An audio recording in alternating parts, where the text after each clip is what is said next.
clear in real time, as we discussed from the data in the survey, has to be what we call a lead indicator.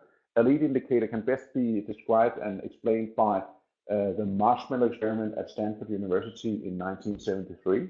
They gave a marshmallow to children, 4 years old, one child at a time, gave them a marshmallow and told them, you can eat it, it's all right, it's yours.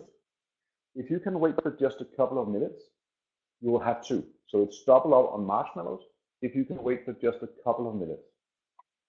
What do you think happened? They all ate it. 93% ate the marshmallow within 2 minutes. Why am I telling you this story? Because the point is instant gratification versus delayed gratification. I'm not saying that your sales reps having long sales cycles are to be compared with children 4 years old, but I am saying that the fundamental human need of instant gratification is exactly the same. Meaning that if what I do right now may or may not turn into closed business 12 months from now, it's hard to find the motivation to do something about that right now. It's hard for me to feel driven or motivated or find that sense of urgency. And how do you do that as a sales manager? Well, you might add activity metrics, as we just discussed earlier, coming back to that. So that's the first two criteria for a better metric. It has to be clear in real time, has to be a lead indicator, meaning that it indicates success right now. I need something to feel proud of and celebrate. You need something as my manager to either encourage me for or discuss how can we change that right now, because if we don't, we will have a problem in the future. Third and final criteria is that the new metric we're going to define, it has to be result indicative. Now, we could compare that to sending your sales rep to Vegas and paying them for pulling the lever on the slot machine, For every time I pull the lever, I will be paid a fixed amount. That's what it feels like if the measuring activities, because I would rather be paid for making a jackpot, but that's not activity metrics. Activity metrics are equal to the measuring and paying me for pulling the lever. It's a real life example, I think, Brian. This is picturesque. Yeah. Yes. Actually, I'm the kind of guy who went to Las Vegas for a conference once with my wife, and I was there for a week, and I never play, I never gamble unless I know I'm winning. So my wife got frustrated and told me for the last day in Vegas, she said, you can't be in Vegas for a week without playing. You have to try this. So I went and put $5 in a slot machine and said, are you happy now? And of course I lost them. But so what we want to do is to motivate your sales rep with a goal that makes sense. Let's look at the three classic sales metrics. The first one was sales quotas. Can be revenue or profit, can be long or short term, can be individual or team quota, any kind of quota. Now, a sales quota is, of course, clear in real time because it's very easy to understand. Did I make my quota or did I not make my quota? It's one number. It's very easy, very simple, very measurable. It's also result indicative because what we measure is results. So the problem with sales quotas is that they are not lead indicators, but they are lag indicators. So it's delayed gratification. What we're celebrating this month is making quota this month, but the quota this month is just a consequence of what we did 6 or 12 months back in time, if we have a long sales cycle that most of you do today. What we, as discussed, often see is sales organizations combining sales quotas with activity metrics, and activity metrics are very clear in real time. It's very easy to understand, did we or did we not do enough calls or visits or presentations or meetings or cold calls this week? We can manage that, we can measure that, it's tangible, it's simple, it's understandable, we can visualize, we can have scoreboards on the wall. It's very easy to manage this. And it's a lead indicator because we can manage this in the now. The problem is that it's not result indicative. It feels like pulling the lever on the slot machine in Las Vegas. So the third and final of the classic metrics are pipeline management. And if you're using pipelines, you probably can recognize some of the issues that I'm going to go through very quickly here. First one is that the probabilities in the probability column in your pipeline are often based on gut feelings, if we're honest about it. The expected closing dates are always being postponed, not because your sales reps are lying, but simply because your prospects are changing their decision-making process. But the real problem is, if you look at a pipeline or forecast report for this month and compare that to last month, it's very hard for you to see the big difference. I mean, it's the same opportunities. We're looking at the same list. It's almost as if we're looking at zombies. Nothing is moving. We're just looking at the total value of the weighted pipeline, but it's the same weighted pipeline as last month. What moved? What advanced? What was the progress? We don't know, and that's what we want to measure. You just mentioned the word zombies, Brian. What do you mean by that? Oh, sorry. And actually, I think I learned that word from you. But in Denmark, we discuss opportunities, and we say that they've gone cold. So you have opportunities and prospects, and as a sales manager, you're kind of getting tired of asking the sales rep about the same opportunity week after week and month after month because nothing is moving. What's going on? Why hasn't this been closed? And the sales rep, he knows that this specific opportunity is never going to close and win. Because I call that dead horses in the stable, actually. Yeah? So when you're feeding the dead horses all the time. Same picture. But the problem is that if you're using pipeline management, you're also saying to your sales rep, if you're a great sales rep in our organization, what I want you to produce is a huge pipeline. So if my job is to produce a huge pipeline every month, that's what I'm going to do. Now, if I have 3 or 5 opportunities that I know are ended in no decisions, nothing gonna happen, never gonna close, waste of my time. If I remove them from the pipeline will be smaller, and then I'm less of the salesman that I would like to deliver for the sales organization. So pipeline management is managing the dream of seeing a huge weighted pipeline, but you can have the greatest pipeline with billions, but if the pipeline is not moving, it's worth nothing. Exactly. So what are we going to do about that? What we want to do is to define and design a metric that's in the middle of those 3 criteria. And that's what we call proactive pipeline leadership. Proactive pipeline leadership. How does that work? Coming back to the question from 5 minutes ago. Now imagine that this is your sales process. I'm sure it's not. Some of you have a defined sales process. Some of you are working on defining a sales process. Some of you have no sales process. Doesn't matter right now. We're just discussing the basic principle of a sales funnel divided into stages. So imagine that this were to be your sales process. You may, in real life, in your sales organizations, you may have more or less stages. You may have other stage names, other conversion rates. We're just going for the basic principle here. So imagine if this were to be your sales process. Now, if one of your sales reps has a quota of 100,000, that just means that his job is to move 100,000 every month from proposal to close and won. That's my job. My responsibility as a sales rep in your organization is to successfully move 100,000 from proposal to close and won. But can I draw with this pen, Marcus? I think I can. Yeah. Yes, you can. Yeah. So if I'm going to move 100,000 successfully from proposal stage to close and won, and the probability in the proposal stage is 50%, just as an example. If the probability is 50%, I will on average be moving another 100,000 into the close and lost. So that means that if I'm going to succeed, I will on average remove 200,000 from the proposal stage. I need to find new 200,000 every month and move them from the value proposition stage in this example to the proposal stage, because if I don't, I will run out of proposals next month, and now I have a real problem with no chance of making my quota. So that's how we define what we call a cascading sales quota. A cascading sales quota. Just one short break, Brian. Maybe the participants can give us a short feedback if this concept is clear, but I think this is very important. So, wenn Sie uns nur kurz ein Feedback geben könnten, ob dieses Prinzip, dieses Konzept, dieser kaskadierten Salesquote klar ist, vielleicht können Sie uns ein kurzes Feedback geben. Just let's wait for a couple of seconds, Brian. Sure. Yeah, there's one. Yes, clear. Okay. Another one coming in. Great, thanks. Yeah. So this suggests that if my quota per month in this example, imagining that my quota is 100,000, that would suggest a cascading sales quota of 100,000, 200,000, 400, 800, and 1.6 million. Now, when we discuss this with sales reps, they almost every time say, I've always known that this is the fact of life in the world of sales.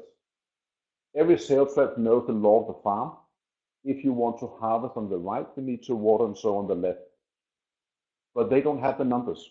They don't have hard data. They're not able to measure the cascading sales quota, and that's what we do. That's what we do. Now imagine if your sales rep has exceeded quota by 20%, meaning that he closed for 120,000, exceeding quota by 20%. Now normally that would be great, wouldn't it? I mean, he or she would be a success, maybe even be given a prize or winning a contest in the sales department because he's above target. Fantastic. Or is it? Because if the same sales rep compared to the cascading sales quota only moved 240,000 compared to 800,000, that's only 30% of the cascading sales quota. So even though right now the sales rep looks as a success, in the future he's going to have a problem because he only moved 30% on milestone number 2 from the left compared to the cascading sales quota.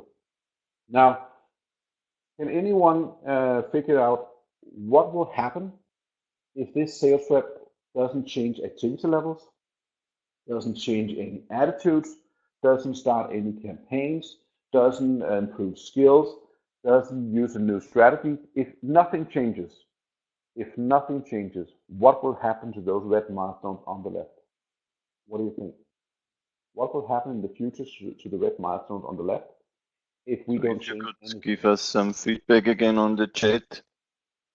Okay. Yes, exactly. Unsigned contracts will drop in the future. Yeah. Yes. Okay. You're right, of course. You're right, of course. But simply because the red milestones will slowly but surely move all the way to the right. So this is a chance for the sales rep as well as for you as a manager to act while we have the time and the opportunities to influence future results. This is a way to give you a positive early warning to know if what we're doing right now will make us succeed in the future. So what we do in order to make that work in real life is to show you opportunities as a board game for children. Let's make things simple, coming back to the clarity of sales goals. So what we do is to show your opportunities as white marshmallows. So these marshmallows are the opportunity to sell something to someone. Could be leads going to become new customers, order number 1. Could also be, if the process were different, would also be cross-selling, selling other services or solutions to the same customers. Could be on the left, lost customers going to be win-back customers on the far right. Depends on how you define your sales process. So the white symbols are simply just sales opportunities, sales opportunities. Now, if I move an opportunity with the amount of 80,000 from stage 2 to stage 3, what will happen? Well, simply, if I add 80,000 to stage number 3, having 80,000 crossing the second milestone, the 240,000 will increase to 320,000, meaning that my 30% increases to 40%. Now that increase on the milestone, that's what drives motivation, urgency, focus, and sales behavior, because now I have that instant gratification feeling. This is a result indicative target because we are measuring the amount, the future business value of short-term advancements of opportunities. It's simple, understandable, and clear in real time, and it's a lead indicator. So that's a very simple way to make my sales reps understand the value and the importance of ensuring pipeline progression and advancement of opportunities.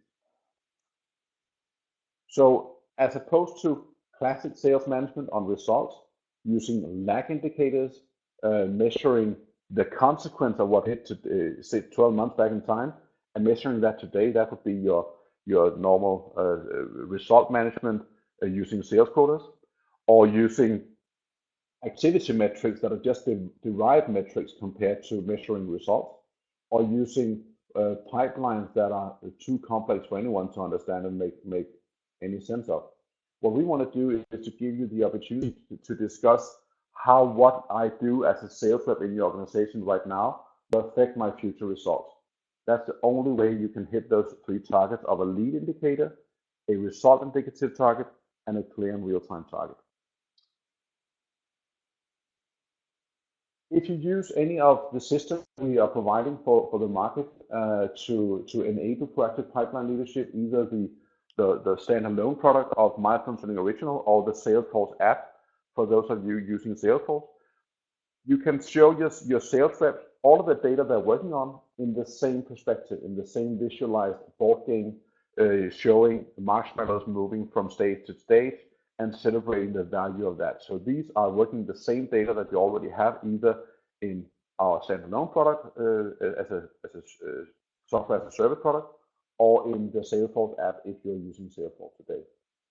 Both have a cockpit for the individual user and also a dashboard for you being a sales manager, in order for you to always be prepared with real-time data, measuring the progress and advancement of opportunities for the whole sales organization, for the team, or for the individual user, compared to what meeting you're going to have, or kind of it could be a cadence review with one of your sales reps or performance review with your whole team. What happens is that in Procter & Gamble, when they installed milestone selling, what they saw was that the reps met their targets, all of them, and most exceeded sales quotas, and many of them by far exceeded sales quotas. I'm sure that Marcus will send you a link with a video where we interviewed the sales manager and also one of the sales reps from Procter & Gamble. It's in Danish, and sorry for that, but it's in Danish, but also with English subtitles. So I hope that you can cope with that. Yes, we'll send out the link. Yeah. Yeah, sure. The sales manager from Procter & Gamble says it really works. And now he doesn't mean the system, of course it works. But what works is the motivational principle of proactive pipeline leadership, making their sales reps meeting quotas, and most are by far exceeding sales quotas because of milestone selling. In First Hotels, a Scandinavian chain of hotels in Denmark, Norway, and Sweden, they have seen an increase in business development, attracting new customers by more than 30%. And their sales reps, not sales management, sales reps are saying that it's easy and fun. Easy and fun. Sales reps are saying it's easy and fun. You never hear that in the world of CRM systems. Why? Because they're made for the CFO's perspective. This is made for sales. This is made for salespeople. They understand it. They get it. They say this is how sales is really done. Now this will help me, as the sales rep from Procter & Gamble will say in the video from Procter & Gamble. So this may all sound very simple. This may seem like a quick fix, and now we can start motivating our sales reps just by this product. That is not how it works. Sorry for that. There's a process. We call it our customer success journey. At first, we need to engage with your sales reps, and Marcus can help you doing that. Discussing with your sales reps, how do you really know if you were a success last month or not? Most will say, if you meet quota. What Marcus will ask them is that enough? And some of your more experienced sales reps will say, yeah, well, not really, because something also has to happen this month in order to make sure that I will succeed 6 or 9 months from now. So by then, Marcus will ask them, so what is that exactly? And now they will start babbling about all kinds of metrics and KPIs, and that great gut feel, having a huge pipeline and having lots of activities and getting buying signals and doing great visits and writing great proposals, all sorts of stuff. Long project Bottom line lists. is, they will come to the conclusion. Yeah, exactly. Bottom line is that they will come to the conclusion and telling Marcus, well, actually, if we think about it, we don't know. We don't know if we were a success last month or not. If you have a long sales cycle, the only way you will know is progress and advancement of opportunities. So when your sales rep starts to understand the problem, and we present them for the basic philosophy of milestones, as I just did, our experience is that all will say, this makes sense. This is how sales is actually done. This is the only way I can measure in a meaningful way that works for me. After the engage stage, you will have to clarify sales goals. I know that Marcus, with one of his customers in was it Switzerland, Michael? It's Switzerland, exactly, yeah. With one of his customers in Switzerland, they had quite a job of clarifying sales targets, because you may think that you have clear sales goals, but you really need to test those sales goals. Because first thing is, do all sales reps have an individual sales quote? They have to. If they don't, let's start at that point. Second step is to, if you have more than one sales process, one process for new customers, one process for cross-selling, one process for winning back lost customers, one process for key account management, you need to break down those quotas into different processes. When I say process, well, might be that you have to either design the process if you don't have one, redesign the process if you have one that doesn't work, or just repeat and explain and train the process you already have, making sure that all in your sales organization really understands and owns the sales process that you have defined formally, so that it's actually something that we do and act upon. Then we set up milestone setting, either the standalone process or the Salesforce app, doesn't really matter. Very simple to do, but still has to be done. Marcus will train your sales rep understanding how to use it. Very easy. We do have tutorial videos, but it's made for sales reps, not for IT and geeks. So we designed it. It's so simple that even sales reps will understand. And I'm allowed to say that because I'm a sales rep myself, and I love things to be simple. So that's what we did. Now the hardest part starts, because the hardest part is to start leading your sales reps in a new way, because you need to trust the philosophy. You need to look just a little bit away from your sales quotas and results and spreadsheets, and start leading on the basis of milestones and progression of opportunities. That's the hardest part, and that's why Marcus will be able to assist you and guide you on that journey, if that's something that you would like to do. As mentioned, when we started, I wrote 2 books. One of them is called The Sales Manager's Milestones, available for free download at leadyourleads.com. And I'm sure that Marcus also will send you lots of links to videos from our customers. We do have other webinars on how to design the sales process. We do have videos showing our product. So if you're interested, we will be happy to assist. Marcus, what did I forget? Actually, you forgot nothing so far. We just got one question here, Brian, which says, how long does the journey you just described take from engage to lead? Yeah. Doesn't have to be long. Of course, if it's a huge sales organization, you may have to go into each team and design different processes. But if it's a rather small sales team, say 5, 15, 20 sales reps, it can be in a few weeks. Also depends on how available are the sales reps. I mean, if you have sales reps all over the DACH countries or all over Europe, we need the focus for a couple of half-day workshops in order to make this work. Also, we are depending on the focus of the sales management team, because we need to design sales process, we need to clarify sales goals, and we also need to have sales reps gathered to train the users of milestone selling. We actually do that online sometimes if sales reps are spread all over the world. It's too expensive to have them in the same room more than 1 or 2 times. So we can do that online. So if we draw a line before the last stage, this can be done in 2 or 3 weeks. I mean, okay, depending on the availability of your sales reps. But that can be done within 2 or 3 weeks. But it's rather straightforward then, yeah?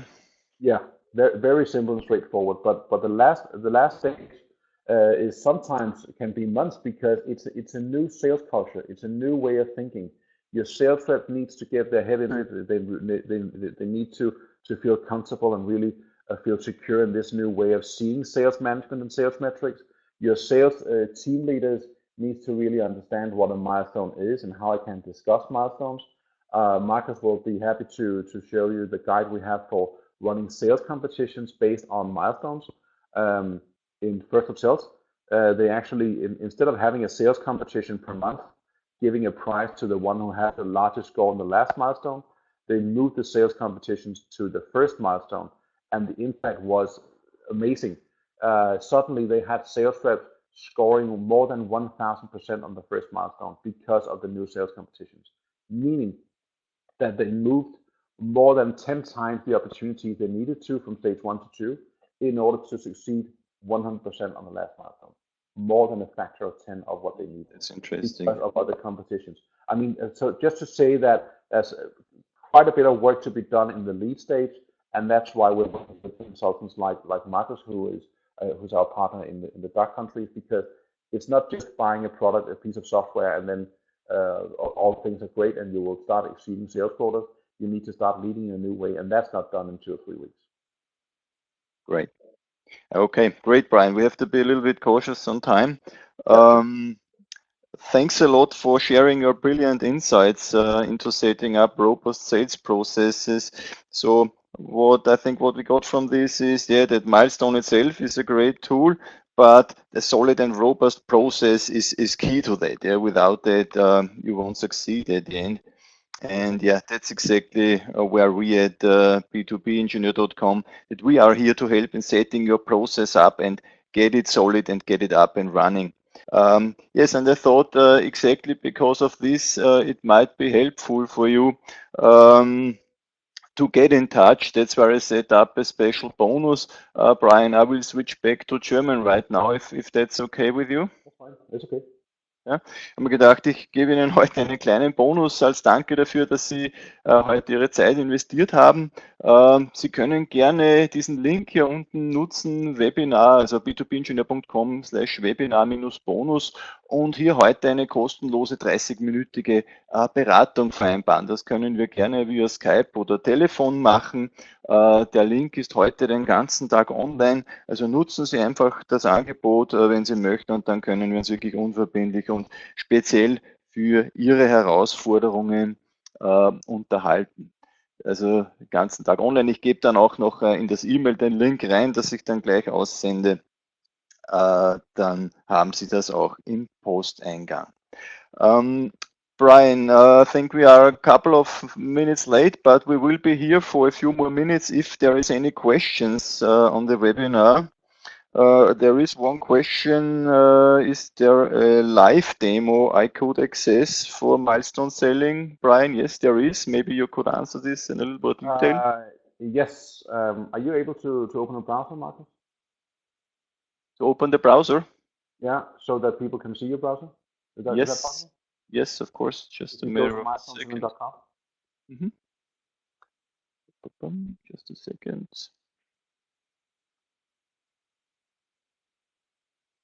Yep, so it should see it right now, actually. Just a second. I think it's still loading. Yeah. But the answer is that yes, of course. If you go to milestoneselling.com, you will go to the webinars part. To the web. Yeah, we can see it right now. Yeah. Yeah. I think we're in a demo of milestone selling right now. Yes, so this is the demo performance.milestone selling DK. But if you go to our website, milestoneselling.com. Yeah. That's it. Yeah. And you'll see that it says webinars at top. It says webinars on the top. Little less. Yeah. There's a list of webinars, and one of them is actually this webinar, but an earlier version as a webinar on demand. So if you just scroll a little bit down, it says access on demand, the webinar on the left, watch on demand on the left. Bottom line. Yeah. So if you just fill out that form, you will have access to the same webinar like this. If you want to discuss this principle with your team or with your management team, they will have access to a similar webinar, same context, same philosophy, and also a very short demo of the product. Marcus will also be happy to show you either a demo of the standalone product or the Salesforce extension. He has access to do all that, so feel free to reach out to Marcus to do a demo. But you also have access on our website to see a webinar on demand, to see the presentation and the demo. Okay, yeah, that will do that. Great. There's another question, Brian, maybe because this was a little bit unclear, which says what's actually the case if I'm not using Salesforce right now. That's exactly these two versions available. Maybe you can go back to this for a minute, to the Milestone original version versus Salesforce app. If you're using Salesforce, we can add this layer to Salesforce. But if you're not using Salesforce, or if you're using spreadsheets, or if you're using your financial systems for sales, What you might want to consider is adding Milestone Selling Original. It's a software as a service hosted product, very simple to use. We host it, so you don't have to have any servers or anything, and you can have a full-scale CRM system, including account contacts, follow updates, notes, and all that. But it's a full product, but with a milestone selling philosophy, exactly like the screen you're seeing here, with marshmallows measuring the progress and advancement opportunities. If you buy the Milestone Selling Original, Marcus will help you define how you want to set up one or more sales processes, what should be the opportunity status of those sales processes, what should be the conversion rate. So those definitions will be assisted and guided with Marcus. Marcus will send us the installation plan, and we will set up your account in Milestone Selling, and Marcus and we will online train your users to make sure that they know how it works. And now you can start enabling proactive Python leadership in your sales management style. But it all starts with, if you're not using Salesforce, you might want to consider the original version of Milestone Selling. That's a full-scale, out-of-the-box standalone product. Great. Well, if there is any more questions, just raise them now using your chat function. You're still here to answer. Just let's wait for a couple of seconds, Brian, and see if there is anything coming in. Okay. Yes, is there a live demo? Yes, that's what I just showed for a second here on the screen. We can go back to this just for a minute. Should see it here. So there is a live demo at performance.milestoneselling.dk. So if you're really interested in this, just send me a short email so I can forward the login username and password. And I can also run a short private webinar if you want me to give you a first idea what to do on the system. Yes, there is various kind of demos. Great. So there are no additional questions coming in, Brian. Thanks a lot again for sharing your ideas. We are a little bit over time, but I think it was very interesting. Thanks a lot to all participants for taking the time. I hope you enjoyed it as well. And I will send out the email with the links later on. Have a great day and wish you all the best. Thank you. Bye. Thanks, Brian.